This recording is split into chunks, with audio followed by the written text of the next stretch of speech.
Bonjour, bonjour, bonjour, chers frères et sœurs. Bonjour à tous ceux qui sont connectés en ce jour de Pâques. Que la grâce de Dieu soit sur votre vie. Que la grâce de Dieu soit sur la vie de tous ceux qui croient en Dieu et qui n'ont pas d'église locale. Tous ceux qui croient en Dieu, qui sont dans un pays ou dans un endroit quelconque où ils ne peuvent pas se rendre à l'église. Tous ceux qui croient en Dieu, mais qui se trouvent aujourd'hui peut-être en exil, qui se trouvent peut-être dans un pays quelconque, ils ont laissé leur dénomination, ils ont laissé leurs frères en Christ, ils ont laissé leur famille religieuse quelque part, et ils se trouvent dans une situation, dans un endroit où ils sont seuls. Tous ceux qui croient en Dieu, qui en ce jour de Pâques n'ont pas pu se rendre dans une assemblée, n'ont pas pu se rendre dans une église pour prier à cause d'une circonstance particulière. Que la grâce de Dieu soit avec vous. Il y a beaucoup de personnes qui croient en Dieu, il y a beaucoup qui croient en Jésus-Christ, mais qui n'ont pas de dénomination, qui n'ont pas d'église, qui n'ont pas de pasteur, qui n'ont pas de prophète, qui n'ont pas de bishop, qui n'ont pas un endroit où aller prier. Il y a beaucoup de personnes qui croient en Dieu, mais qui sont découragées des dénominations, qui sont découragées des assemblées, qui sont découragées de certaines choses. Que Dieu, en ce jour de Pâques, vous vienne en aide. Que Dieu, en ce jour de Pâques, vous fortifie, vous renouvelle et vous remplisse de grâce et de gloire. Dans le puissant nom de Jésus-Christ de Nazareth. Ce jour est un jour spécial. Ce jour est un jour béni. Que la grâce de Dieu soit sur vous. Dieu est vivant. Et s'il nous donne la respiration, c'est l'une des plus grandes des choses. Car l'air représente Dieu et Dieu représente la respiration. Je voudrais en ce jour-là, malgré que beaucoup de personnes sont en train de faire la fête, malgré que beaucoup de personnes sont en train de danser, de manger, de commettre des actes, il y a même des païens, des gens qui n'ont pas accepté Jésus-Christ, qui sont en train de faire la fête aujourd'hui. Il y a même des musulmans en ce jour-là qui sont en train de faire la fête parce que c'est une fête. Tout le monde entend parler de Pâques. C'est quoi Pâques? Alors, pour ne pas dire n'importe quoi, j'essaie de prendre un peu note. L'origine de Pâques, tout le monde connaît l'origine de Pâques, mais certaines personnes peut-être sont ignorantes là-dessus. L'origine de Pâques, tous ceux qui veulent savoir ce qui veut dire Pâques, Pâques est une fête religieuse chrétienne qui commémore la résurrection de Jésus-Christ. Voilà, il semble que le mot Pâques vienne de l'hébreu Pessa, le passage devenu Pacha en latin. Pessa célèbre la fuite d'Égypte du peuple juif et le passage de la mer Rouge. La Pâque juive est fêtée le jour de la pleine lune, la pleine lune du printemps, le 14 Nissan. Or, selon les évangiles, c'est la veille de sabbat, durant la préparation de Pessa, qu'eut lieu la crucifixion de Jésus. Sa résurrection, 3 jours plus tard, est célébrée par la fête chrétienne le dimanche suivant la pleine lune de printemps. Fête juive et fête chrétienne portent le même nom, mais Pâques se dit au pluriel chez les chrétiens depuis le XVIe siècle pour se distinguer de la fête juive et pour évoquer à la fois la passion, la crucifixion et la résurrection de Jésus-Christ. Mais Pâques n'est pas seulement une fête religieuse, elle est également une fête païenne et représentait autrefois la célébration du printemps, de la renaissance, du retour de la lumière après les longs et tristes mois d'hiver. Dans l'Antiquité, déjà plusieurs légendes illustrent cette joie du renouveau souvent symbolisé par le retour sur terre ou le réveil d'une déesse ou d'un dieu. la fête religieuse. Pour les chrétiens, Pâques évoque avant tout le souvenir de Jésus-Christ, mort et ressuscité autour de l'an 30. Le dimanche de Pâques, sur la semaine sainte, durant laquelle Jésus prit son dernier repas avec les apôtres, voilà, avant d'être crucifié, le lendemain, vendredi saint, puis ressuscité le 3e jour, dimanche de Pâques, jour de réjouissance. La résurrection du Christ est également célébrée chez les orthodoxes à l'occasion de la fête de Pâques. Plusieurs processions sont organisées durant la semaine sainte et le jeûne débute dès lundi pour se terminer le dimanche avec la dégustation de l'agneau pascal. Crucifixion de Jésus-Christ, la mise au tombeau. Voilà, Jésus-Christ, on va s'arrêter là. On va s'arrêter là parce que je vais lire beaucoup de choses qui vont nous servir à rien. La Pâque signifie en hébreu Pessa. Voilà. La Pâque signifie le passage. Et quand on parle de Pâques, nous devons nous rappeler de la délivrance d'Israël en Égypte. La Pâque, il y a la Pâque juive et il y a la Pâque chrétienne. La Pâque juive nous rappelle la délivrance d'Israël en Égypte. La Pâque chrétienne, c'est la résurrection de Jésus-Christ de Nazareth. J'ai mis comme thème de mon message de ce soir, qui a tué Jésus? Qui a tué Jésus?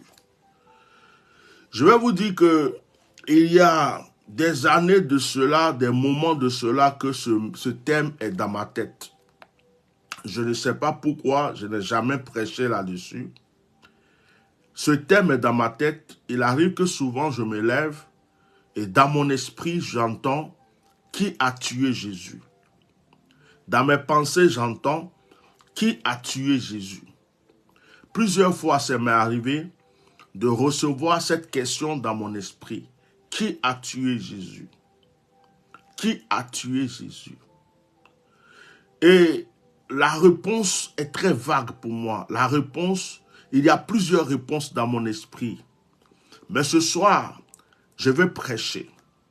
Je vais prêcher sous l'inspiration du Saint-Esprit. Bon appétit pour tous ceux qui sont en train de manger. Bon appétit pour tous ceux qui font la fête quelque part. Bon appétit pour tous ceux qui sont rassemblés quelque part en train d'invoquer Dieu, de prier. Que Dieu vous bénisse, bénisse votre repas. Que Dieu bénisse tous ceux qui n'ont pas les moyens, qui n'ont pas peut-être pu fêter comme certaines personnes. Et que le Seigneur fasse que ma parole de ce soir aide quelqu'un. Bien-aimé, je vais prêcher ce soir. Je vais prêcher ce soir. Je vais prêcher ce soir. S'il n'y a pas de résurrection, il n'y a pas de Pâques. Et s'il n'y a pas de résurrection, il n'y a pas de christianisme. S'il n'y a pas de résurrection, il n'y a pas de Pâques. S'il n'y a pas de résurrection, il n'y a pas de christianisme. Suis-moi très bien. S'il n'y a pas de résurrection, il n'y a pas de Pâques. S'il n'y a pas de résurrection, il n'y a pas de christianisme. C'est de la résurrection que démarre la foi chrétienne. C'est de la résurrection que démarre le christianisme. C'est de la résurrection. Parce que la Bible nous dit que Jésus a été trahi par Judas. Jésus a été livré. Jésus a été emprisonné. Jésus a été frappé. Jésus a été tué. Ok. Lorsque Jésus a été attrapé, Pierre, qui est l'apôtre sur lequel Jésus a dit « Je bâtirai mon église », Pierre a renié le Seigneur Jésus 3 fois avant que le coq ne chante. Qu'est-ce que ça signifie, le reniement de Pierre? Le reniement de Pierre signifie le découragement. Le reniement de Pierre signifie l'abandon. Le reniement de Pierre signifie la chute, c'est-à-dire que c'était fini. Qu'est-ce que je veux dire? Ça veut dire que Pierre représente tous ceux qui ne croyaient plus. Parce que les gens avaient mis leur espoir en Jésus. Ils avaient mis leur confiance en Jésus. Ils se sont dit, Jésus là, il est venu pour nous libérer. Jésus, il est venu pour nous délivrer. Jésus, il est venu pour nous donner quelque chose de nouveau. Et tout à coup, Jésus est attrapé. Tout à coup, Jésus est lié. Tout à coup, Jésus est frappé. Tout à coup, Jésus est crucifié. Pierre a renié Jésus 3 fois. Cela représente tous ceux qui ont accepté le Seigneur, qui à un certain moment de leur vie ont eu un doute, à un certain moment de leur vie se sont posés des questions, à un certain moment de leur vie ont eu le découragement, à un certain moment de leur vie ont décidé ou ont failli abandonner. C'était l'exemple de Pierre qui a renié Jésus 3 fois. Aujourd'hui, dans notre temps, actuellement, les gens ne prêchent pas Jésus-Christ. Mettez-moi des cœurs et partagez ce direct. Nous sommes le jour de Pâques et je vais prêcher en tant qu'homme de Dieu. Les gens ne prêchent plus Jésus-Christ. Que ce soit un bishop, un archibishop, un prophète, un hyper-prophète, un patriarche, un big patriarche, un triple de big de patriarche. Les gens ne prêchent plus Jésus-Christ. La plupart des personnes qui prétendent prêcher Jésus-Christ aujourd'hui prêchent pour leur ventre, prêchent pour leur famille, prêchent pour leur intérêt, prêchent pour leur avenir. Les révélations sont suivies de stratégie. Les choses sont plus pareilles. Les gens ne prêchent plus Jésus. Nous sommes devenus Pierre qui a renié Jésus-Christ. Nous sommes devenus Pierre qui a renié 3 fois Jésus-Christ. Et nous prétendons fêter la résurrection de Christ. Je vais vous prêcher ce soir. Je vais vous prêcher ce soir, suivez-moi. Je vais vous amener dans une dimension où si tu es chrétien, tu vas te reprendre. Si tu n'es pas chrétien, tu vas comprendre c'est quoi le christianisme.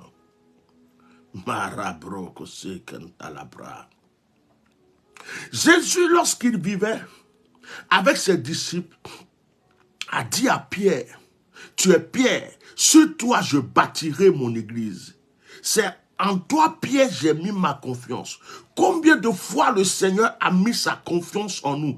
Combien de fois le Seigneur s'est appuyé sur nous? Il a cru que dans telle ou telle situation, nous allons prouver que nous sommes enfants de Dieu, mais nous sommes découragés, nous avons laissé tomber, nous sommes retournés en arrière, nous avons fait quelque chose que Dieu n'attendait pas de nous. Peut-être que la plupart d'entre vous avez un couteau dans la poche comme Pierre. Qu'est-ce que signifie le couteau dans la poche de Pierre? Le couteau dans la poche de Pierre signifie la religion, signifie l'orgueil, signifie l'arrogance, signifie les pancartes, signifie les titres de nos églises, signifie nos cartes de baptême. Le couteau dans la poche de Pierre signifie le nombre d'années de notre conversion. Le couteau dans la poche de Pierre était simplement une carapace, quelque chose qui est caché en nous, que nous brandissons quand nous sommes dans une situation quelconque. Nous oublions la foi et nous sortons ce couteau pour remplacer notre foi. Est-ce que quelqu'un m'entend ce soir? Tu es en train de faire la fête de Pâques. Tu es en train de manger pour Pâques.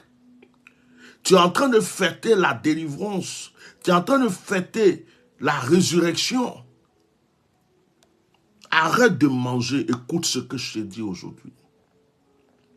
Personne ne peut tromper Dieu. Moi qui suis assis ici, je ne peux pas tromper Dieu.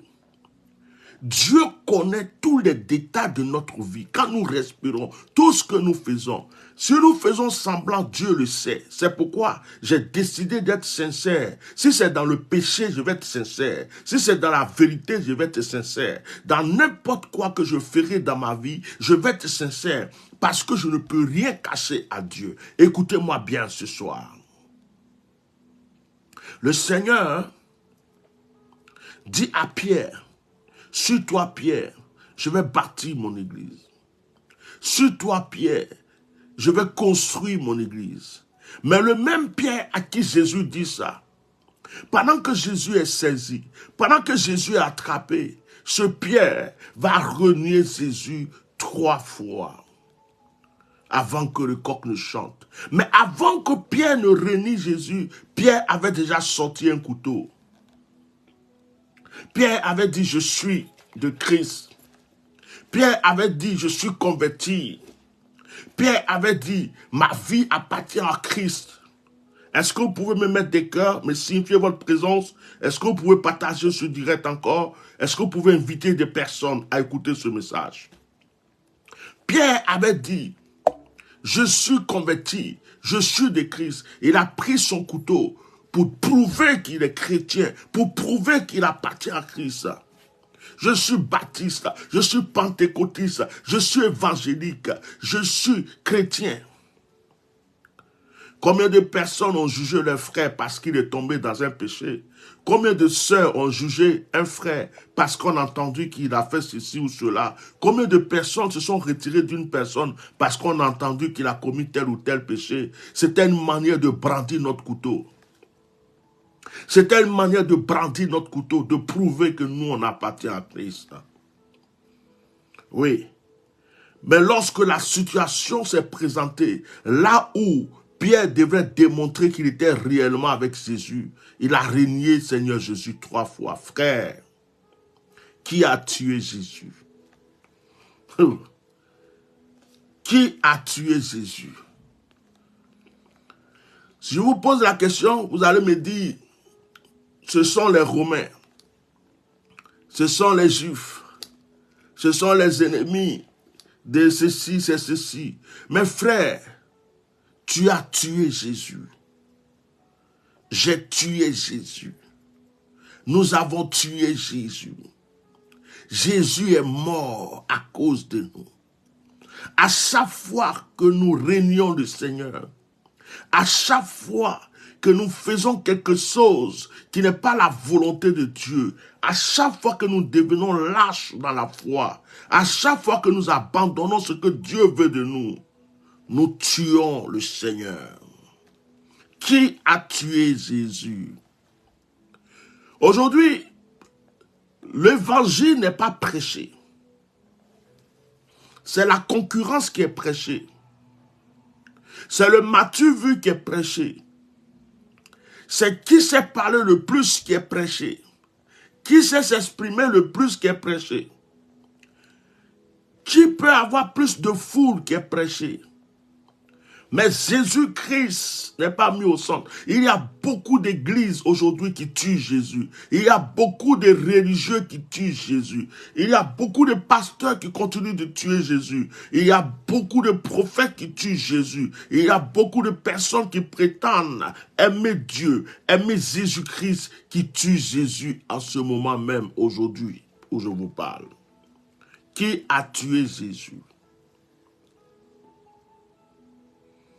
Qui a tué Jésus? Pendant que tu poses la question, ne cherche pas quelqu'un d'autre. Pose la question à toi-même si tu ne fais pas partie de ceux qui ont tué Jésus.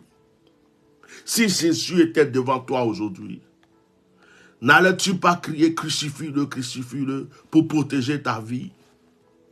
Si Jésus était devant toi aujourd'hui, n'allais-tu pas crier crucifie-le pour protéger ta vie? Quelles sont les situations dans lesquelles tu étais, où tu as été obligé de mettre Jésus de côté pour protéger ta vie devant les hommes, pour protéger ton honneur devant les hommes, pour t'en sortir d'une honte quelconque? Combien de fois tu as mis Jésus de côté pour accomplir quelque chose et vouloir revenir le chercher comme un sac à main qu'on met quelque part et qu'on vient ramasser après?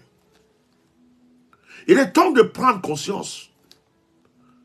Nous sommes en train de dire Pâques, Pâques, Pâques, Pâques. Tout le monde dit Pâques. Jésus est ressuscité. Mais est-ce qu'il est ressuscité pour toi? Je vais vous lire un passage, s'il vous plaît.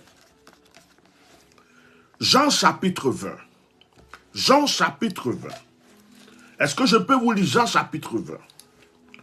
Il est écrit dans Jean chapitre 20, le premier jour de la semaine, Marie de Magdala se rendit au sépulcre dès le matin, comme il faisait encore obscur, et elle vit que la pierre était ôtée du sépulcre. Elle courut vers Simon-Pierre. Retenez bien Simon-Pierre. Marie de Magdala courut vers Simon-Pierre et vers l'autre disciple que Jésus aimait, c'est-à-dire Jean, et leur dit, ils ont enlevé du sépulcre le Seigneur et nous ne savons pas où ils l'ont mis. Pierre et l'autre disciple sortit et allaient au sépulcre. Ils couraient, tous deux ensemble. Mais l'autre disciple courut plus vite que Pierre et arriva le premier au sépulcre. S'étant baissé, il vit les bandes qui étaient à terre, cependant il n'entra pas. Simon-Pierre, qui le suivait, arriva et entra dans le sépulcre. Il vit les bandes qui étaient à terre et le linge qu'on avait mis sur la tête de Jésus, non pas avec les bandes, mais plié dans un lieu à part. Alors l'autre disciple qui était arrivé le premier au sépulcre entra aussi et il vit et crut. Car il ne comprenait pas encore que, selon l'Écriture, Jésus devait ressusciter des morts. Et les disciples s'en retournaient chez eux. Cependant Marie, se tenant dehors près du sépulcre, et pleurait. Comme elle pleurait, elle se baissa pour regarder dans le sépulcre, et elle vit deux anges, vêtus de blanc, assis à la place où avait été couché le corps de Jésus, l'un à la tête et l'autre aux pieds. Il lui dit, « Femme, pourquoi pleures-tu » Elle leur répondit, « Parce qu'ils ont enlevé mon Seigneur et je ne sais où ils l'ont mis. » En disant cela, elle se retourna et elle vit Jésus debout, mais elle ne savait pas que c'était Jésus. Jésus lui dit, « Femme, pourquoi pleures-tu? Qui cherches-tu » Elle pensa que c'était le jardinier. Elle lui dit, « Seigneur, si c'est toi qui l'as emporté, dis-moi où tu l'as mis et je le prendrai. » Jésus lui dit, « Marie. » Elle se retourna et lui dit en hébreu, « Rabouni », c'est-à-dire maître. Jésus lui dit, « Ne me touche pas, car je ne suis pas encore monté vers mon Père, mais va trouver mes frères et dis-leur que je vais vers mon Père et votre Père, vers mon Dieu et votre Dieu. » Je vais m'arrêter là. Lisez ce passage.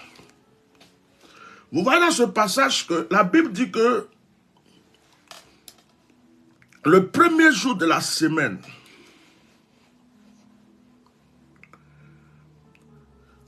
aujourd'hui nous disons que c'est lundi, c'est dimanche, lundi le premier jour de la semaine. En réalité, le premier jour de la semaine, c'est dimanche, c'est pas lundi. Donc, selon le calendrier juif, le premier jour de la semaine, c'est dimanche. Voilà. Le calendrier romain a changé beaucoup de choses. Nous disons aujourd'hui lundi. On ne va pas rester sur ce point. Mais le dimanche matin,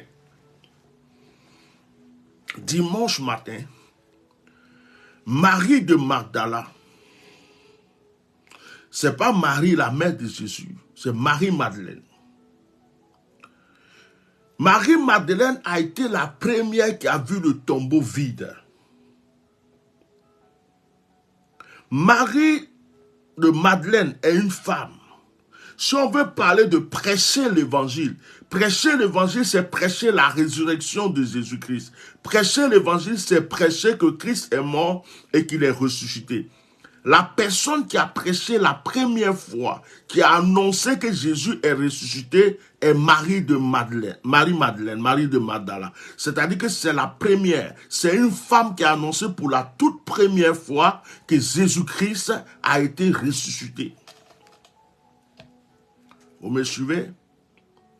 Donc, Marie va au tombeau pour prendre soin du tombeau. Elle se rend compte que le tombeau est ouvert. Elle se rend compte que le tombeau est vide. Elle est effrayée. Elle ne voit pas Jésus. Elle ne voit pas le corps. Marie court et elle va voir Simon-Pierre. Qui est Pierre? Pierre est celui à qui Jésus a dit, tu es Pierre, sur la pierre sur laquelle je bâtirai mon église. Donc en réalité, Pierre devait être le premier au tombeau. Mais c'est Marie qui est partie au tombeau. Et lorsque Marie est partie au tombeau, elle est revenue annoncer ça à Pierre. À côté de Pierre se trouvait Jean, le disciple que Jésus aimait. Jean qui a écrit l'Apocalypse. Donc, Marie a annoncé que Jésus n'est plus dans le tombeau. Pierre donc se met à courir. Jean se met à courir pour aller voir qu'est-ce qui se passe dans le tombeau de Jésus. Il court et comme Pierre était un peu plus vieux, âgé, il ne pouvait pas courir plus vite que Jean. Jean, le jeune homme, a couru plus vite que Pierre. Jean est arrivé devant le tombeau.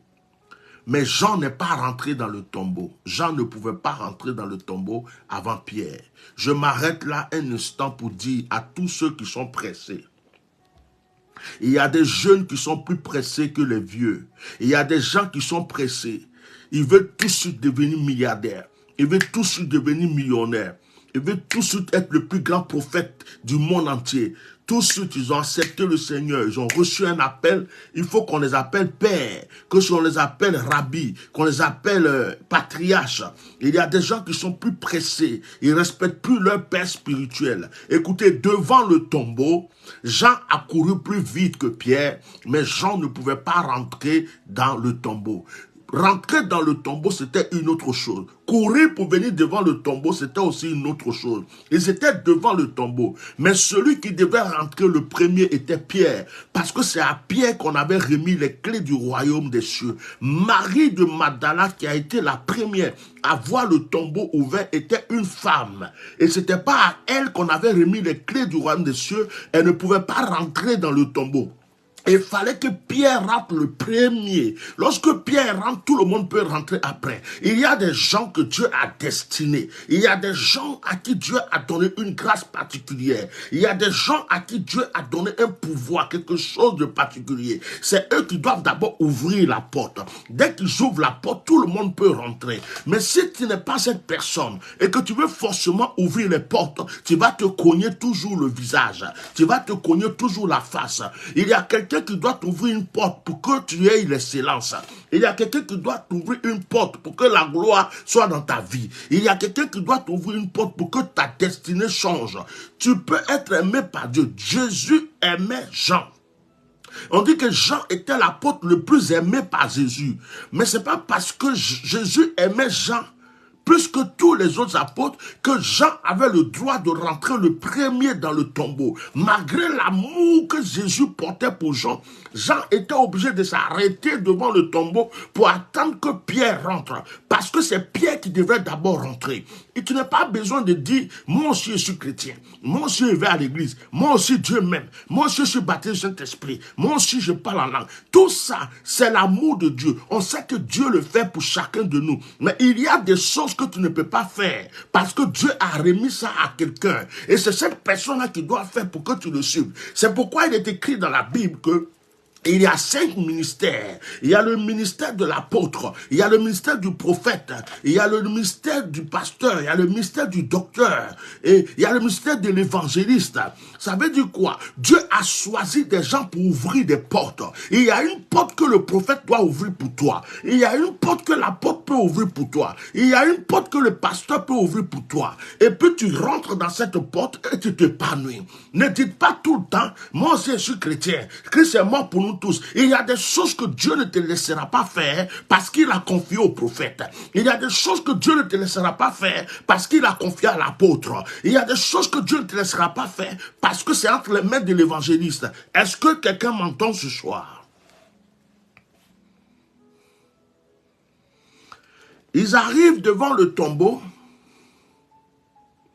Jean s'arrête. Pourtant, Jean a couru plus vite. Je vais profiter pour dire à certaines personnes, ce n'est pas parce que des gens ont couru plus vite que toi. Ce n'est pas parce que des gens croient qu'ils t'ont dévancé. Il y a des gens qui peuvent te dévancer, mais ils ne sont pas forcément les premiers. Laisse-les faire leur malin. Il y a des gens qui peuvent te dévancer aujourd'hui, mais ils ne sont pas les premiers. Ils ont seulement balayé le chemin pour que tu viennes passer. Oh my God.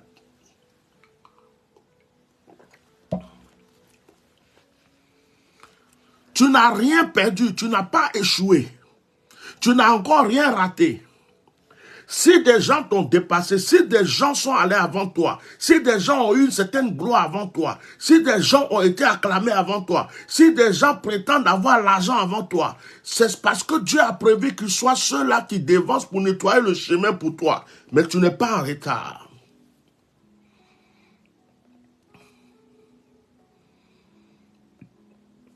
Tu n'es pas en retard. Lorsque Jean courait très fort, très vite. Jean a dépassé Pierre. Mais ce n'est pas parce que Jean a dépassé Pierre qu'il a pu rentrer dans le tombeau avant Pierre. Ce n'est pas parce que certaines personnes te dépassent, te surpassent, que ta vie s'arrête là. Il y a quelque chose qu'ils ne pourront pas faire à ta place. Mais carabroko. Il y a quelque chose qu'ils ne pourront pas obtenir à ta place. Il y a quelque chose qui t'appartient, qui est là, que personne ne peut saisir. Si ce n'est pas toi, il y a une bénédiction qui est quelque part, elle n'appartient qu'à toi seul. Les gens peuvent tourner autour. Ils peuvent dévancer, ils peuvent danser autour, ils peuvent même mettre la poussière là-dessus. Mais lorsque le temps arrive, que tu arrives dans ce lieu, en ce moment précis, c'est toi seul qui peux saisir, c'est toi seul qui peux prendre parce que c'est destiné que pour toi seul. Et une personne est en train de m'entendre pour me dire Amen. Quelqu'un peut te dévancer à l'aventure. Quelqu'un peut venir en France, aux États-Unis, au Canada, en Europe. Il a pris l'avion, il est venu avant toi. Il s'est installé en Europe, partout, dans n'importe quel pays avant toi. Tu es en train de lutter pour avoir le visa, tu ne l'as même pas encore eu. Mais ça ne veut pas dire que la personne qui t'a dévancé à l'aventure, ça ne veut pas dire que la personne qui t'a dévancé aux États-Unis, ou au Canada, ou en France, a reçu plus que toi. Parce que le temps qui est prévu pour toi va arriver. Et ce temps qui arrivera te permettra de le rejoindre. Et lorsque tu vas venir, lui, peut-être qu'en ce moment, il sera en train de balayer quelque part. Peut-être qu'il est en train de ramasser des poubelles. Mais lorsque toi, tu vas arriver, Dieu va te positionner dans une place où c'est toi qui seras élevé. Et on dira, lui qui vient d'arriver, regarde comment Dieu l'a béni. Elle qui vient juste d'arriver, regarde comment sa vie a changé. C'est comme ça que Dieu fait les choses. Une femme peut se marier avant toi, mais ça ne veut pas dire qu'elle a eu le couple le plus merveilleux de la terre. Tu peux te marier en dernier, mais c'est ton mariage qui sera le mariage de l'excellence. C'est ton mariage qui sera le mariage de la bénédiction. C'est ton mariage qui sera le mariage de la gloire. C'est ton mariage qui sera le mariage... Ce n'est pas parce qu'une femme a eu des enfants avant toi que ses enfants sont forcément bénis. Elle peut avoir des enfants avant toi, mais ses enfants seront des brigands, ses enfants seront des drogués, ses enfants seront des assassins. Et puis il y a ton temps qui va arriver. Et lorsque ton temps d'enfanter arrive, tu enfantes des bénédictions, tu enfantes des grâces, tu enfantes des élévations. C'est pourquoi lorsqu'on se moquait de Anne, Anne ne pouvait pas avoir d'enfants. Oh, Benina, la riva de Anne a eu des enfants, mais ses enfants sont devenus quoi? Rien du tout. Mais l'enfant qui va pas sorti du ventre de Anne s'appelle Samuel. Pourtant, elle était en retard.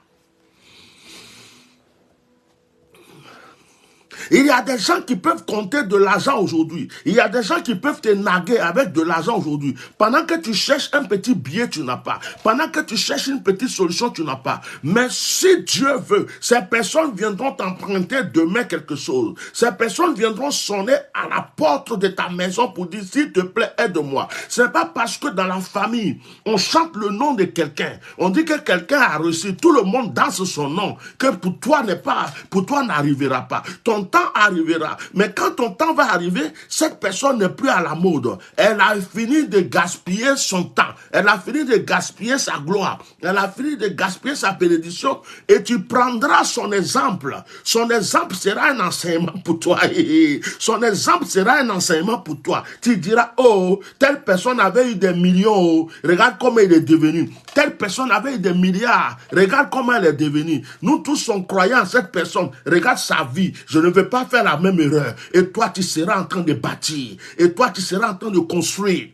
Et toi, tu seras en train d'établir. Et tu diras, oh, vraiment, Dieu merci que cette personne m'a dévancé. C'est grâce à elle que mes yeux se sont ouverts. Et j'ai compris qu'il ne faut pas faire n'importe quoi avec ce que Dieu te donne. Tu n'es pas en retard. En ce jour de Pâques, je vais dire à quelqu'un, tu n'es pas en retard. Il y a des gens qui ont pris l'avion, qui ont eu le visa, qui sont venus aux États-Unis, en France, au Canada, en Italie, en Espagne, partout, mais qui sont en train de chômer. Il y en a qui ont pris des pirogues pour traverser la mer. Et ils sont arrivés en Europe, aux États-Unis, ils sont arrivés dans des endroits. Et aujourd'hui, ils ont de la valeur. Leur vie a changé. Leur histoire a changé. Leur destinée a changé. Ils ont même eu la nationalité. Ils ont eu tous les papiers qu'il faut avoir. Alors que celui qui les a dévancés, qui était assis dans l'avion, n'a même pas la moitié de ce qu'ils ont.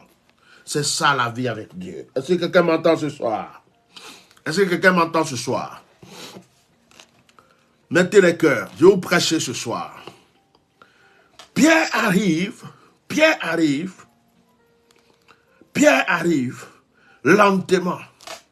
Écoutez-moi, pendant le déluge, la Bible dit que pendant le déluge, quand il y a eu la pluie, il y a eu le déluge. La Bible dit que toutes les espèces d'animaux sont rentrées dans l'arche. La Bible déclare que toutes les espèces d'animaux sont rentrées dans l'arche. Il y avait la biche, il y avait le guépard, il y avait la panthère, il y avait l'éléphant, tous ces animaux. Mais vous oubliez qu'il y avait les vers de terre qui devaient rentrer dans l'arche. Vous oubliez qu'il devrait avoir les escargots qui lentement devraient prendre leur rythme. Tant que l'escargot n'est pas rentré dans l'arche, on ne fermait pas la porte de l'arche. Tant que la tortue ne rentrait pas dans l'arche, on ne pouvait pas fermer la porte de l'arche. Alors que la tortue ne pouvait pas aller plus vite que la biche. La biche est rentrée rapidement, mais la place de la tortue était prévue. La biche est rentrée rapidement, mais la place de l'escargot était prévue. Tu m'entends? La biche est rentrée. La girafe est rentrée, la panthère est rentrée, le lion est rentré. Ils sont tous rentrés. Et ils se demandent, on attend qui? On dit, on attend l'escargot. On attend qui? On attend la tortue. On attend qui? Il y en a qui t'ont dévancé, mais ils sont obligés de te célébrer. Parce que ton retard est une célébration pour ton élévation. C'est-à-dire que tu deviens important parce qu'ils sont obligés de se poser des questions. Qui est derrière? À cause de qui? La poussière qu'il y a derrière là, c'est pour qui? À cause de qui nous sommes stoppés? C'est à cause de toi. Et my Lord, la Bible déclare que si le dernier enfant de Dieu n'est pas encore converti, le monde ne finira pas. Jésus ne reviendra jamais chercher l'église tant que le dernier n'est pas sauvé. Ça veut dire que si la dernière personne qui devrait faire partie de l'épouse de Christ n'est pas encore née là, on va rester là jusqu'à ce que sa maman l'accouche un jour.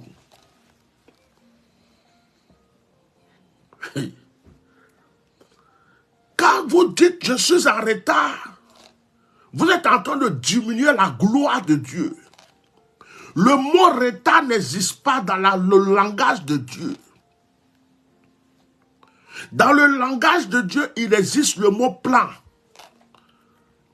Il existe le mot l'heure, le mot heure, temps, heure, moment. Frère, que ce jour soit un jour où tu rebondis. Ma soeur, que ce jour soit un jour où tu rebondis.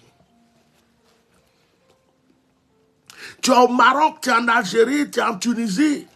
Il y a des gens qui ont pris des pirogues, des bateaux, tout ça, ils sont venus en Europe.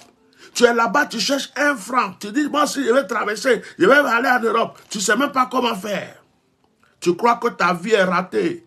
Est-ce que tu sais par quel moyen Dieu va te faire venir là où tu veux aller? Est-ce que tu sais si toi-même là, quelqu'un viendra te chercher, te prendre comme ça par la main et tu seras assis dans un avion pour rentrer là où tu voulais aller? Il n'y a plus rien dans ton compte. Tu regardes les gens autour de toi en train de gaspiller de l'argent. Et puis tu te dis, ma vie est foutue. Je n'ai plus rien. Ma vie est foutue. Je vais manger quoi? Dieu dit, c'est toi avec tes yeux physiques. Tu vois qu'il n'y a rien dans ton compte. Mais Dieu, lui, avec les yeux spirituels, voit des trésors sur ta vie. Voit l'élévation sur ta vie. Voit la prospérité sur ta vie. Voit la gloire sur ta vie. Si quelqu'un veut qu'il danse ses milliards, si quelqu'un veut qu'il chante ses millions, laisse que la personne faire la publicité de ce qu'il a.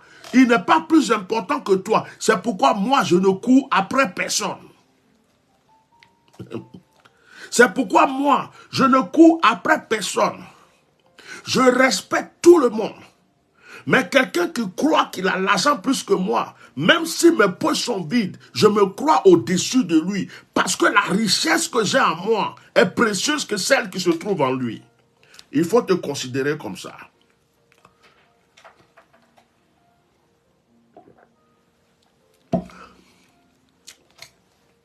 Marie-Madeleine vient annoncer la résurrection de Jésus.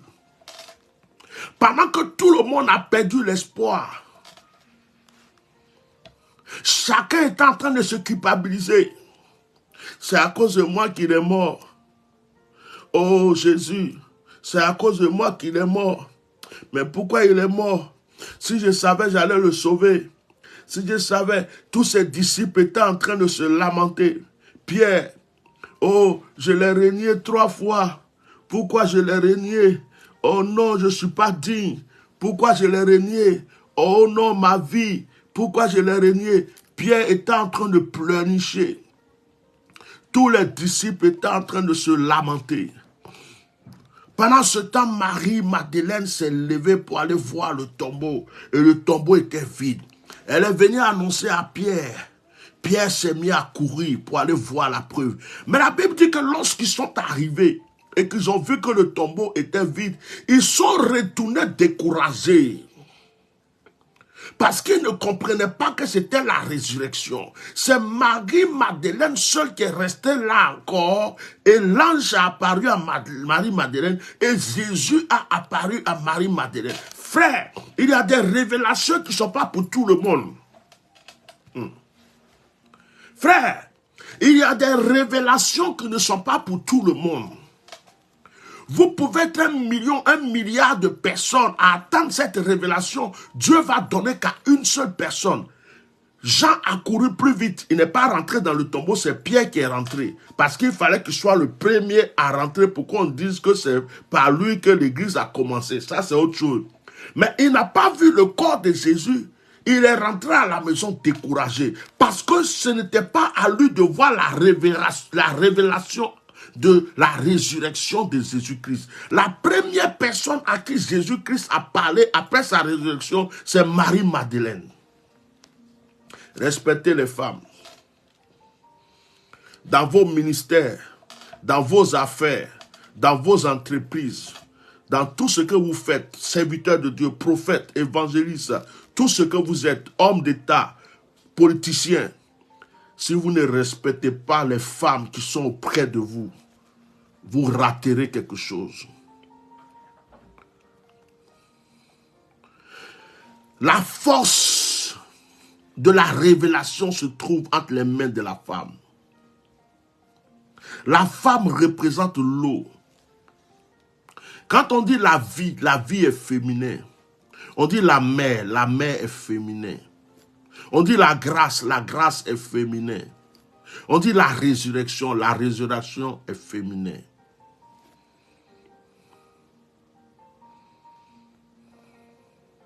L'éternité, une éternité, c'est féminin. Vous me suivez? Marie-Madeleine a été la première. Je vais annoncer à une personne ce soir. Tu es la personne à qui Dieu veut révéler des choses qu'il ne révélera à personne. Je ne sais pas si quelqu'un m'entend pour dire Amen parce qu'elle croit que cette parole est à elle. Il peut avoir plusieurs révélations. Tout le monde peut parler de quelque chose. Mais c'est à toi que Dieu a donné quelque chose de particulier qui n'appartient à personne d'autre. Pierre est venu constater, il est parti. Jean a constaté, il est parti. Marie-Madeleine est restée là. Et elle a vu Jésus de ses yeux. Et elle allait dire, mais Jésus est ressuscité. En fait, le tombeau n'est pas vide pour rien. Jésus est ressuscité. Une femme. En ce moment, on disait, la femme n'a pas plus d'importance que l'homme. Mais c'est à une femme que Jésus a parlé en premier après sa résurrection. Les gens ne te donnent pas de l'importance. Les gens te jugent par rapport à quelque chose. Les gens te laissent dans une position par rapport à une situation. Tu n'as pas d'importance aux yeux de certaines personnes. Mais ce que ces personnes ne savent pas et ce que toi tu ne sais pas, c'est que tu as une importance aux yeux de Dieu. Dieu ne te regarde pas de la manière que les hommes te regardent. Je vais dire à quelqu'un, s'il y a des gens qui sont devenus milliardaires, c'est que toi tu peux être milliardaire. S'il y a des gens qui sont devenus multimilliardaires, c'est que toi aussi tu peux devenir multimilliardaire. S'il y a des gens qui comptent des millions aujourd'hui, c'est que toi aussi tu peux compter. Va poser la question aux gens qui sont en train de brandir de l'argent aujourd'hui. Certains te diront qu'il y a des années de cela, ils cherchaient 10 000 francs, ils n'avaient pas. Certains te diront qu'il y a des années de cela, ils cherchaient 50 000 francs, ils ne pouvaient pas avoir. Certains te diront que c'était très difficile. Mais ce qui s'est passé, puis leur vie a changé. Et puis ils ont commencé à compter les millions et les milliards. C'est une situation qui est arrivée. Dieu peut créer une situation aujourd'hui pour changer ta destinée. Dis-moi Amen et prends cette parole en ce jour béni. Dieu peut créer une situation et changer ton histoire. Dis-moi Amen et saisis cette parole que je t'adresse aujourd'hui. Rien n'est fini pour toi. Marie de Magdala a reçu la révélation. Vous savez, je fais partie des gens qui ne pleurent plus pour rien. Ça veut dire quoi? Par exemple, je prends un petit exemple. Ma page Facebook. Actuellement, je suis en train de chercher quelqu'un qui connaît en informatique, qui connaît en Facebook, qui connaît tous les systèmes, qui va me débloquer certaines choses parce que, en fait, la page a été tellement mise en restreint que c'est comme s'ils ont limité le nombre de vues. Ça, j'en parle parce que c'est un exemple. Et je suis quelqu'un, je sais que je suis suivi par des milliers de personnes. Mais quand je viens m'asseoir et que le nombre de vues, par exemple, n'atteint pas 2 fois 50, ça n'atteint pas 30, ça n'atteint pas 100, mais je suis en train de prêcher. Je pouvais me décourager pour me dire, mais tu perds ton temps, regarde, ceci. Mais c'est pas possible. C'est pas possible. Parce qu'il y a une force en moi qui me dit, tu es en train de parler pour des milliers de personnes. Et mes yeux spirituels ne voient pas ce que les yeux physiques ont marqué 20, 18, 30. Mes yeux spirituels voient des milliards, des millions de personnes en train de me suivre. Quand j'ai rien dans ma poche, Ma foi et mes yeux spirituels me montrent exactement la somme qu'il faut pour ma poche. Écoute-moi très bien. C'est toi qui peux construire ta destinée. Ce n'est pas quelqu'un qui va la construire pour toi. Aucun groupe, aucune personne. Toi, selon ce que tu crois et le but que tu veux atteindre. J'annonce à une personne aujourd'hui que ce jour de Pâques est le début du changement de son histoire. Dis-moi amen. J'annonce à une personne aujourd'hui que si tu n'as jamais vu la manifestation de Christ dans ta vie, c'est à partir de ce mois de Pâques, tu vas voir la démonstration de la puissance de Dieu dans tes finances, la démonstration de la puissance de Dieu dans ta vie spirituelle. Si tu étais esclave des sorciers, tu étais esclave des mystiques, si on t'avait bloqué beaucoup de choses dans ta vie, je t'annonce qu'en cette Pâques où je suis en train de prêcher ce soir, toi qui es en train d'entendre ma voix, je dis, dis-moi simplement amen. Je suis en train de t'annoncer que les choses vont changer. Tu viendras rendre témoignage. On ne se connaît pas peut-être, mais tu te rappelleras que j'ai prêché ce jour et que j'ai dit que ta vie, ton histoire va changer. Ce qui était impossible devient possible maintenant pour toi. Une personne m'entend?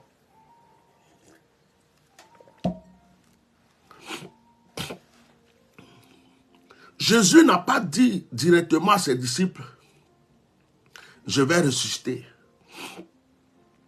Jésus n'a pas dit à ses disciples, je vais ressusciter. Il les a parlé en parabole. Les disciples ne savaient pas que Jésus allait ressusciter.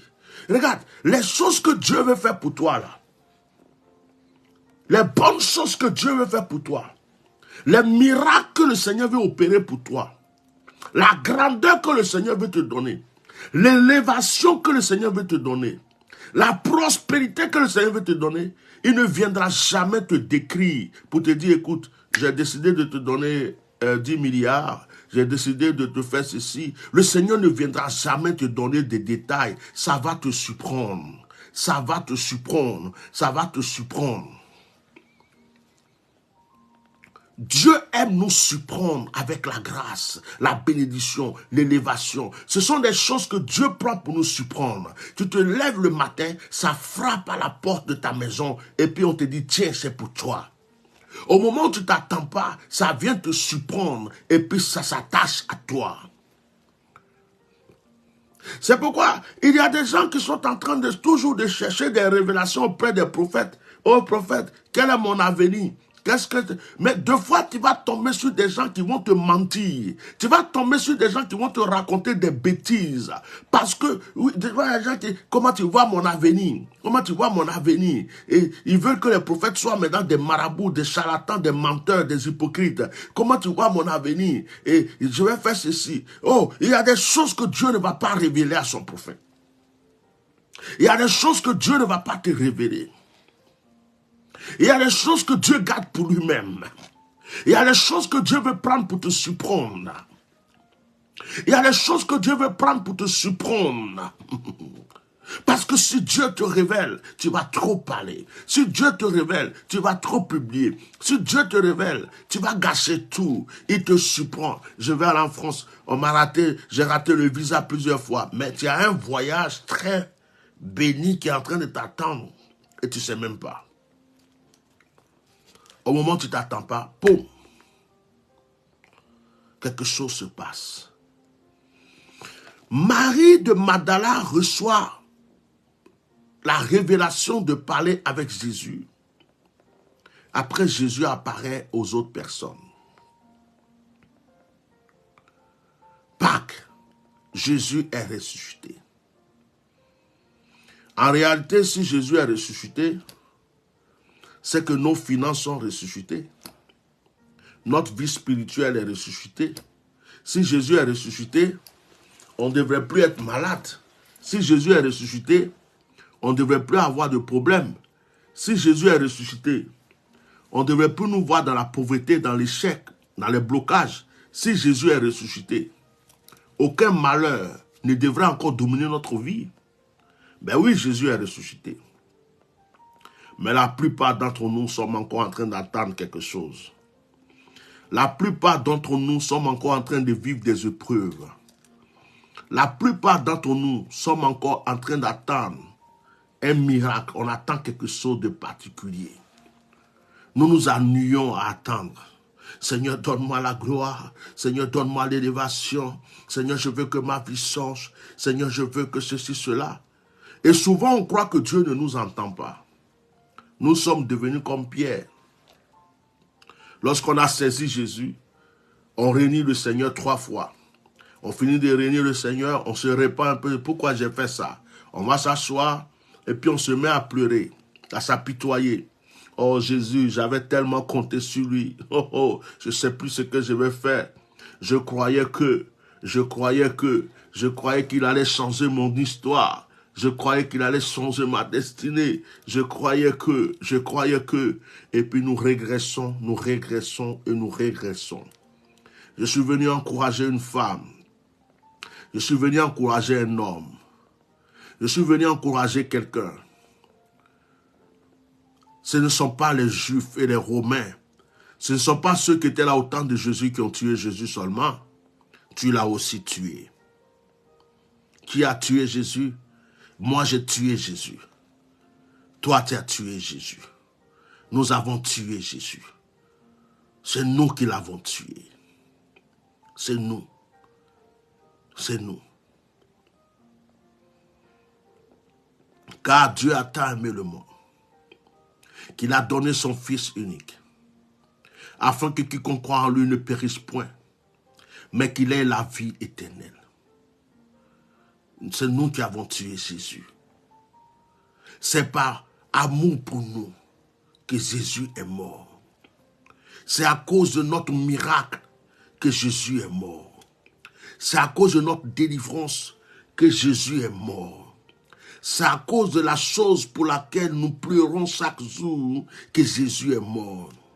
C'est à cause de la solution que nous recherchons tant que Jésus est mort. Et il y a des choses que personne d'autre ne pourra venir faire pour nous. Si Jésus est mort, c'est à cause de toi. C'est à cause de moi. Gloire à Dieu. Il n'est pas resté dans le tombeau. Alléluia, amen. Nous ne sommes pas en train de prêcher la mort de Jésus aujourd'hui. Nous ne sommes pas en train de fêter la mort de Jésus. Nous sommes en train de fêter la résurrection de Jésus. Il est ressuscité. Si la résurrection n'existait pas, la foi chrétienne n'avait pas de fondement. Il est ressuscité.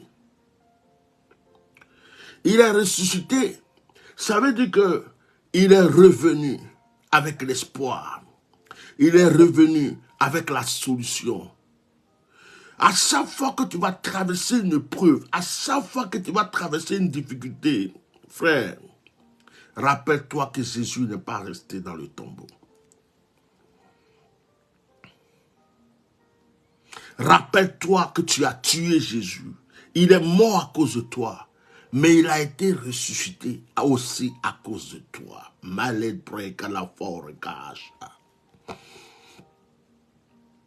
Je suis convaincu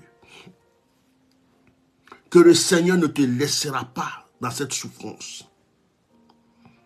Quelle que soit la situation, qu'elle soit physique, qu'elle soit spirituelle, qu'elle soit financière, qu'elle soit sentimentale, qu'elle soit de n'importe quelle origine, je suis convaincu que la solution est déjà prévue pour toi. Est-ce qu'une personne m'entend pour dire Amen? Est-ce qu'une personne m'entend pour dire Amen? Que ce jour soit un jour béni pour toi. Que en ce jour-là, la terre tremble. De la manière que le tombeau a tremblé pour faire réapparaître Jésus le 3e jour. Jusqu'à il y a des morts qui ont été ressuscités pour accompagner Jésus. Jésus est rentré tout seul dans le tombeau. Il est rentré tout seul dans la mort. Il n'avait pas de convoi. Il n'avait pas de protocole. Mais le jour de sa résurrection, il y a eu un protocole de ressuscité qui a accompagné Jésus.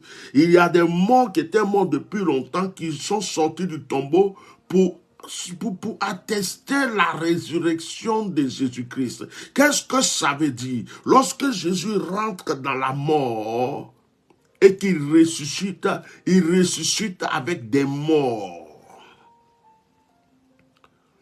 La résurrection de Jésus-Christ contamine tous ceux qui le côtoient. Oh, j'aime l'évangile, j'aime cette parole. Jésus est au-delà de tout. Jésus est au-delà de tout, de toutes sortes de richesses. Il n'y a rien de plus merveilleux que Jésus-Christ. Aucun trésor, aucune puissance, aucune gloire, aucune richesse, aucune personne, rien, aucune religion, aucune doctrine ne surpasse le nom, le pouvoir de Jésus. Il est le premier, il est le dernier, il est au milieu, il est au centre, il est celui. Ce soir, je suis venu te parler de lui. Quelle est l'épreuve que tu traverses? La solution est sortie du tombeau.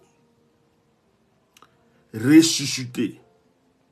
Saisis cette parole. Car à partir de ce message, les choses vont changer. Je m'arrête là pour proclamer maintenant. Nous sommes dimanche. Nous sommes dimanche. Nous sommes le dimanche de Pâques. Je regarde précisément la date. Nous sommes le dimanche de Pâques. Voilà. Suis-moi. Dans certains pays, on n'a pas le même calendrier. Nous sommes le dimanche 9 avril. Nous sommes le dimanche de Pâques. Je suis en train de proclamer, écris la date, à ma qualité de oint de Dieu. Je proclame que toi qui es en train de m'entendre, tu es en train d'écouter ma voix. Je proclame que les choses sont en train de changer pour toi. Je brise les portes de la prison qui te fatiguait. Je brise les portes de l'échec. Je brise les portes du blocage. Je brise les portes de la stérilité. Je brise les portes de la maladie. Je condamne toute puissance qui t'avait encerclé. Écoute-moi. Si tu étais au ralenti, je te fais avancer au nom de Jésus. Si tu étais stoppé, je te fais maintenant accélérer au nom de Jésus. J'ordonne que par le son de ma voix, ce que tu recherches au plus profond de ton cœur, en ce jour béni, que le Seigneur te donne. Tes ennemis tombent, tes ennemis tombent. Les gens ont crucifié Jésus en croyant que Jésus allait rester dans le tombeau. Mais le troisième jour, Jésus a été ressuscité. Les gens ont cru que Jésus allait rester dans le tombeau. Mais le troisième jour, Jésus a été ressuscité. Les gens ont cru que Jésus allait rester dans le tombeau. Mais le troisième jour, Jésus a été ressuscité. Je proclame la résurrection dans tes finances, la résurrection dans ta santé, la résurrection dans ta vie de tous les jours, la résurrection de ta promotion. Oh, j'ai un fils qui a rendu un témoignage, qui est venu me rendre un témoignage. Il est en Italie, je ne sais pas s'il est là aujourd'hui. Je ne sais pas s'il est là aujourd'hui. Il est en Italie. Si vous vous rappelez, dans l'un de mes directs, j'ai prié pour un jeune homme, pour les papiers. Il avait du mal à avoir ses papiers. Il avait perdu ses papiers. Il est en Italie, il avait perdu ses papiers. Il ne savait pas comment s'en sortir. Et c'était difficile de refaire les papiers. Ce n'était pas possible même pour lui. Il a eu les papiers. Il est venu rendre témoignage. Et quand il a rendu témoignage, je lui ai dit de bâtir un autel, de faire une offrande. Il a fait, selon ses moyens. Mais ce jeune homme-là, j'ai prophétisé sur sa vie. Il cherchait du travail, il n'en trouvait pas. Je lui ai dit qu'il va avoir du travail et qu'il aura tellement de propositions qu'il ne saura même pas ce qu'il faut choisir. Il m'a écrit sur WhatsApp, je crois que c'était hier ou avant-hier, il m'a écrit pour me dire qu'il a obtenu, où est-ce qu'il est? Où est-ce qu'il est? le mardi, il doit commencer un travail. En même temps, le jeudi, il y a une autre entreprise qui a besoin de lui. Ça commence à se multiplier dans sa vie. Il ne sait pas qu'est-ce qu'il va choisir. Il est venu même me demander, il dit, Père, lequel je dois choisir? J'ai dit, moi, je n'ai pas à te dire ce que tu dois choisir. Je t'ai déjà dit que tu auras l'embarras du choix. Donc, ce que ton cœur veut là, ce que ton cœur veut là, tu prends. Il est en train d'appeler, alléluia, il est en train d'appeler lui-même. Alléluia. Sois béni. Tu étais sur le direct. Shalom. Oui, alors papa, sois béni. En tout cas, ton Dieu est bon, ton Dieu est fort. Ton Dieu est toujours, en tout cas, le Dieu d'Atia normal. Vas-y, on t'écoute. Merci beaucoup. En tout cas, c'était, qu'on appelle, qu'on appelle, alors je ne te laisse pas terminer parce que je suis le direct. En fait, je fais le direct. Donc, ce que tu as commencé là, c'est ça. Au début, c'était comme ça. Il y avait un problème de documents, c'était difficile, on dit que c'était bloqué même pour le c'était un problème. Donc, je t'ai appelé. Donc, on a fait des trucs et puis ça a marché. Maintenant, concernant le travail. Donc, on a posé les actions, ce que vous pouvez faire, j'ai fait, donc c'est ce que tu as expliqué là. Maintenant, c'est devant tout Internet, tout le monde, c'était en direct. Et que tu m'as dit que nous allons avoir plusieurs propositions. Et que le travail que j'ai à voir maintenant, j'aurai un travail stable. Donc, en tout cas, je t'appelle pour te dire merci. Merci à Dieu et merci pour le Dieu que tu es. C'est un témoignage que je voulais faire aujourd'hui. En tout cas, merci à vous, merci encore Sois béni. à votre famille. Pendant que j'étais en train de prêcher, je me suis rappelé de ton témoignage. Et Dieu merci, tu étais déjà sur le direct. Oui, c'est ça. Je déclarais, je t'ai dit que tu vas avoir du travail, un travail même stable. Et là, tu vas avoir des propositions. C'est ce que ton cœur aime, ce qui te convient. Si le salaire te convient, tu prends. Si le salaire même ne te convient pas, mais le lieu du travail te convient, c'est ce que tu prends. Donc, c'est pour te dire que le temps est arrivé, le voile est déchiré, les sorciers ont pris la fuite. Je rends gloire à Dieu pour ce témoignage et je te prends comme une pierre de bénédiction pour tous ceux qui sont en train de suivre ce direct. Que ce que Dieu a commencé dans ta vie, il le fasse dans la vie de tous ceux qui m'entendent. Tu étais troublé, tu étais dans une situation, tu ne savais pas comment t'en sortir. Quelqu'un qui n'a pas les papiers dans un pays étranger, comment il va faire? Et c'est la main de Dieu. C'était très difficile pour avoir ces papiers, non? C'était difficile, C'était bloqué même. C'était même impossible. C'était impossible. C'était perdu, c'était bloqué même. Voilà. Encore, c'était pas facile. Voilà. Et Dieu a fait le miracle. Oui? On parle bien d'un monsieur, un Congolais, et puis je suis allé le voir maintenant, il allait voir le commissaire même, et puis il a causé à lui, et puis ça a été comme ça. Dieu t'a donné un ange. Il a permis qu'une personne physique soit comme un ange pour toi pour aller discuter avec une autorité pour que tu puisses avoir ce papier. C'est ça la main de Dieu. Et maintenant, le temps du travail aussi est arrivé. Donc, je vais couper là le direct, ton appel, et puis je vais commencer à proclamer pour arrêter le direct. Donc, continue à suivre le direct. Voilà, continue à suivre le direct. Sois béni. Alors, je prends ce fils comme point de contact. Je prends ce fils, ce jeune homme comme point de contact pour tous ceux qui suivent ce direct. Notre Dieu est un Dieu de miracles. Et ce que le Seigneur a fait pour lui, qu'il le fasse aussi pour toi. Il y a des situations dans ce monde qui peuvent être, on va dire, difficiles, impossibles. La situation est tellement dure. Tu te dis, il n'y a pas de solution. Mais Dieu a toujours une solution pour toi. Quand ce jour de Pâques, aujourd'hui, de la manière que Christ a vaincu la mort, qu'il a été ressuscité, que le Seigneur ressuscite toutes tes grâces, toutes tes bénédictions, que ton histoire change, que ta destinée change, dans le nom puissant de Jésus. Je vais m'arrêter là un instant pour dire à tous ceux qui me suivent, à tous mes enfants spirituels, je suis en train de recevoir quelque chose. Vous savez, quand je reçois les actions prophétiques, je vous annonce. Quand je reçois des paroles, je vous annonce. J'annonce maintenant, tous ceux qui me suivent, Peut-être que tu m'as déjà béni, tu as déjà fait une offrande, tu as déjà sémé dans mon ministère, tu ne l'as jamais fait. À partir d'aujourd'hui où je parle, à partir de ce message, ce que Dieu te met à cœur, ce que tu ressens, pose une action.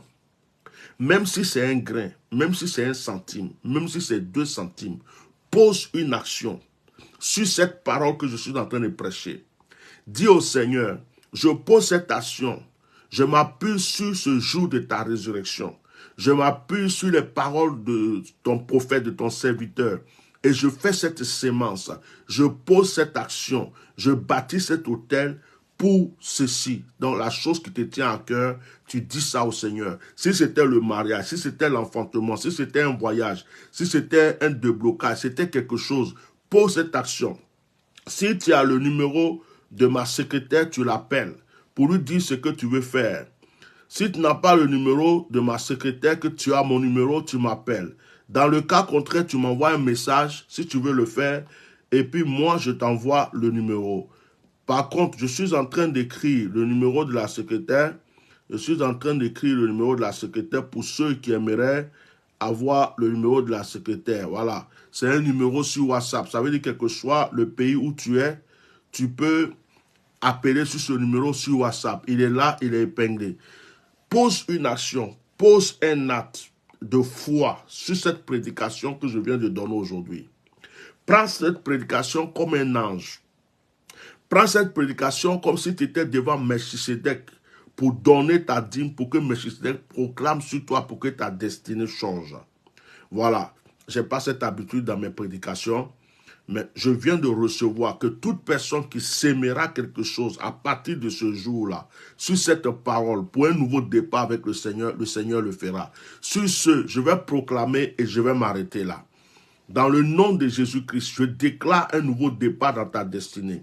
Je déclare que les choses que tu attendais qui étaient dans l'ombre apparaissent maintenant. J'ouvre les portes des cieux et qu'elles fassent jaillir les bénédictions et les grâces sur ta vie. Que ta vie change, que ta destinée change, que ton histoire change et que les miracles se produisent et se reproduisent autour de toi et en toi et pour toi au nom de Jésus. Quelqu'un tend sa main vers moi et dit Amen. Reçois la grâce au nom de Jésus. Reçois l'élévation au nom de Jésus. Reçois la bénédiction divine au nom de Jésus. Que ton étoile maintenant commence à briller. Ceux qui pensent qu'ils t'ont trahi, ceux qui pensent qu'ils t'ont abandonné, ceux qui pensent qu'ils sont au-dessus de toi, sont en train de voir ton étoile briller dans le ciel. Au nom puissant de Jésus-Christ de Nazareth, que la gloire soit sur votre vie. Dites-moi Amen une fois, dites-moi Amen 2 fois, dites-moi Amen 3 fois et dites-moi Amen 4 fois. Soyez bénis dans le nom puissant de Jésus. Amen. Ok, nous allons arrêter notre direct là ce soir. C'était un direct pour partager ce moment de Pâques avec vous. Nous allons nous retrouver dans la semaine. Ceux qui veulent me contacter, envoyez-moi un message sur WhatsApp. Si vous avez le numéro de la secrétaire, contactez-la rapidement et prenez un rendez-vous auprès de la secrétaire. Tous ceux qui m'ont déjà contacté, pour qui j'ai déjà prié, qui ont déjà fait des actions prophétiques, si vous avez des questions à me poser, vous avez des choses à dire, vous avez des choses à me raconter pour que je vous oriente, envoyez-moi simplement un audio, je reviens vers vous. Que Dieu vous bénisse. Shalom.